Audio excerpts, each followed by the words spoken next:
আসসালামু আলাইকুম গাইস, আশা করি সকলেই ভালো আছেন। চলে আসলাম নতুন আর একটি ভিডিও নিয়ে। এখন আসছি আমি চন্দ্রগিরি, যেটা বলে নেপালে কাঠমান্ডুতে এই জায়গাটা অবস্থিত। এখান থেকে আপনাদের একটু ভিউটা দেখাচ্ছি আপনাদেরকে। পুরো ভিউ দেখুন, কত সুন্দর একটা জায়গা।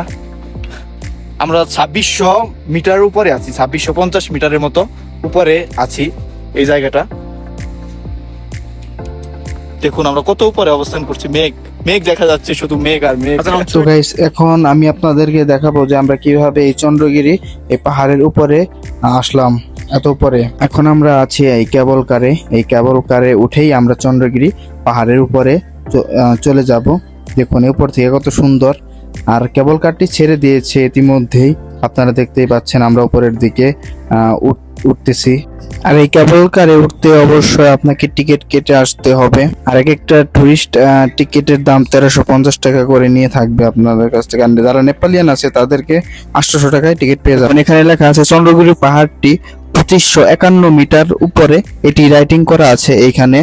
আর তাছাড়া আরো ওয়েট, এই কেবল কারটি কত কেজি ওয়েট নিতে পারবে তাও কিন্তু এখানে লিখে দিয়েছে। এই কেবল কারটি ওজন নিতে পারবে 655 কেজির মতো। আর এই চন্দ্রগিরি পাহাড়টি এত সুন্দর, আপনারা না দেখলে বুঝতে পারবেন না। আর কেবল কার থেকে নিচে এতটা সুন্দরভাবে দেখা যাচ্ছে না, কারণ মেঘে ঢেকে রয়েছে পুরো আকাশটি জুড়ে। আপনারা জেনে অবাক হবেন যে চন্দ্রগিরি হিলস পাহাড়টির উপর দিয়ে কোনো ফ্লাইট যেতে পারে না, কারণ এমনিতেই নেপালে ফ্লাইট দুর্ঘটনা বা বাসি দুর্ঘটনা বলেন অনেক বেশি হয়ে থাকে। এটা যথাযথ যৌক্তিক কারণও রয়েছে, কারণ ফ্লাইট নামার সময় মেঘে ঢেকে যায়।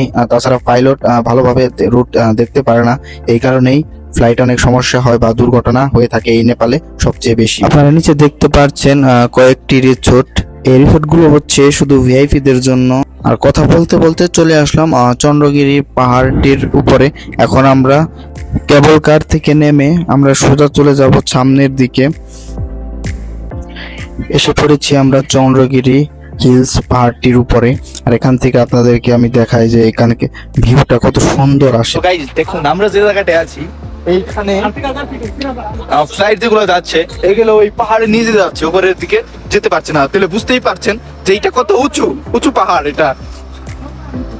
আর ঠান্ডা ঠান্ডা আবহাওয়া, অনেক শীতল বাতাস বয়ে যাচ্ছে। আর আপনারা দেখতে পাচ্ছেন এই আকাশের মেঘ মেঘ মনে হচ্ছে যে আমি হাত দিয়ে ছুঁয়ে রেখেছি। দেখুন আপনারাই দেখুন,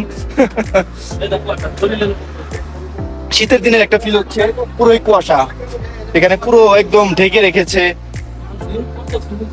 এখানে টুরিস্টের অভাব নেই। আপনাদেরকে আমি আরো সামনের দিকে এগিয়ে নিয়ে আরো দেখাচ্ছি আরো কিছু ভিউ। আমাকে দেখে মনে হচ্ছে আমার মাথার উপরেই এক টুকরো মেঘ জমে আছে। আমি কোনো পাহাড়ে নয়, মেঘের উপর দিয়ে হাঁটছি। দেখুন আমার মাথার উপরে কত সুন্দর মেঘ। আমার মনে হয় না যে বাংলাদেশে এত বড় পাহাড় আছে। দেখুন দেখুন দেখুন গাইস, দেখুন কত সুন্দর। দেখুন উপর থেকে দেখা যাচ্ছে নিচে কত সুন্দর রিসোর্ট গুলো, এগুলো সাজিয়ে রেখেছে ভিআইপিদের জন্য। তারা ডাইরেক্ট হেলিকপ্টার দিয়ে এখানে ল্যান্ড হবে, সবকিছু ব্যবস্থা আছে। আর তাছাড়া এখানে কোনো দুর্ঘটনা হলে পরে এখানে ইমার্জেন্সি টিমও রয়েছে। যারা এখানে টুরিস্ট আছে, ঘোরার জন্য এসেছে, তাদের সবসময় পাশে থাকে। তারা কোনো সমস্যা হলে তাদেরকে জানাতে পারে। I take the photo. You see the place, so beautiful place, far and far.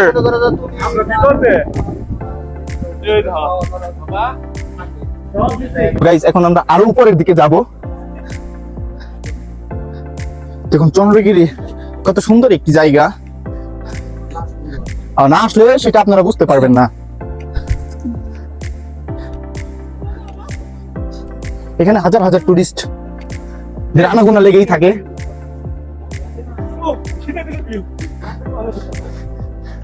মনে হচ্ছে ইউরোপের কোন একটা দেশে আছি।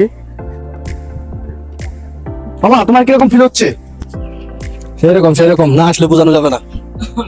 মামা কিরকম ফিলটা না আসলে আসলে বোঝানো যাবে না কোনোভাবেই। এখানে আইসা সম্পূর্ণভাবে দেখতে হবে, ঘুরতে হবে, ফিল নিতে হবে। আর ফিল নিতে হবে। অনেক উপরে আছি, আপনারা দেখুন।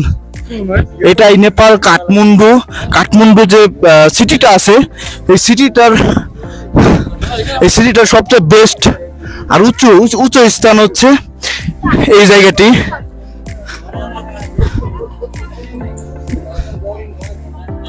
আর এখানে আপনারা আসতে গেলে অবশ্যই অবশ্যই আপনাকে টিকিট কেটে আসতে হবে। আর এখানে একটা টিকিটের দাম যারা নেপালিয়ান আছে তাদেরকে 800 রুপি নিয়ে থাকে, আর যারা টুরিস্ট আছে তাদেরকে 1320 টাকার মতো নিয়ে থাকে। 1320 রুপি নিয়ে থাকে এখান থেকে। এই জায়গাটা পুরো ইউরোপের মতো, মানে শীতল আবহাওয়া মনটাকে ছুঁয়ে দেয় একদম।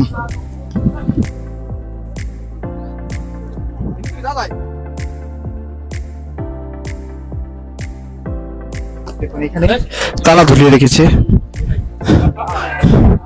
অনেকে অনেক মানত করে, মানত অনুযায়ী এখানে তালা ঝুলিয়ে রাখে এখানে।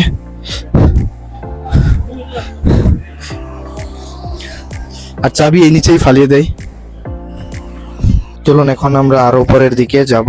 আর সামনে একটি মন্দির রয়েছে, এই মন্দিরটি আপনাদেরকে দেখাবো। আসলে এই মন্দিরের ভিতরে ক্যামেরাটি নিয়ে যাওয়া এলাও না, সেজন্য আমি একদম মন্দিরের ভিতরে যেতে পারবো না, বাইরে থেকে আপনাদেরকে দেখানোর চেষ্টা করব। এই মন্দিরটি 30 বছরেরও পুরনো। আর তাছাড়া আগে এখানে ওঠার জন্য কোনো কেবল কার এসব কিছু ছিল না। পাহাড়ে ওঠার জন্য আরো বিকল্প অনেক রাস্তা রয়েছে, অনেকে সিঁড়ির মাধ্যমে উঠে থাকে। আর আরেকটি কথা, যে কথা না বললেই নয়, এখানে কেবল কারটি নির্মাণ করতে প্রায় 10 বছর টাইম লেগেছে।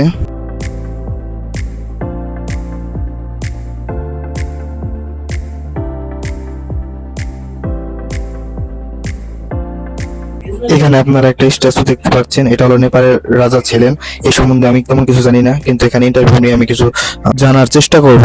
नहीं आता पृथ्वीनारायण शाह किसी पृथ्वीनारायण शाह पृथ्वीनारायण शाह पृथ्वीनारायण शाह बांग्लादेश के हैं हम लोग।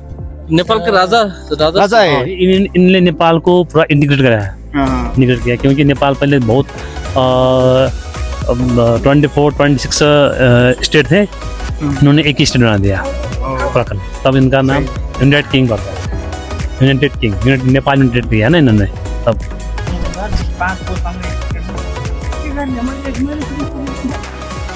आप ये भी देख सकते हो। তো গাইস চলুন আমরা আরো সামনের দিকে এগিয়ে যাই। দেখুন গাইস, ওইটা হচ্ছে জাম করা যেটা, ওটা ফ্রি, একদম ফ্রি। ও ভিউ দেখতে পাচ্ছেন, এই দেখুন আমার পিছনে অসাধারণ ভিউ পাহাড়ের উপর থেকে দেখুন নিচে যে সব বাড়িগুলো আছে কত ছোট ছোট দেখা যাচ্ছে। আমার সামনে একটি রিসোর্ট আছে, এই রিসোর্টটা আপনাদেরকে আমি দেখাবো পিছনে ক্যামেরা দিয়ে। আপনারা দেখতেই পাচ্ছেন এটা হচ্ছে রিসোর্ট প্লাস খাবারের হোটেল। আর এখানে খাবারের প্রাইসটা অনেক বেশি নিয়ে থাকবে, কারণ এত উঁচু স্থানে খাবার আনতে অনেক সমস্যার সম্মুখীন হতে হয়, এটাই স্বাভাবিক। তো চলুন আমরা আরো ভিতরের দিকে এগিয়ে যাই। আর উপরে আরো অনেক কিছু আছে বিনোদনের জন্য বাচ্চাদের। এই দেখুন স্লাইড, এটাকে তো স্লাইড বলা হয় না, স্লাইড। বেলুন দিয়ে একটা দেখতে পাচ্ছেন এখানে ফুলানো, লাফালাফি করে বাচ্চারা হয়তো এটা দিয়ে।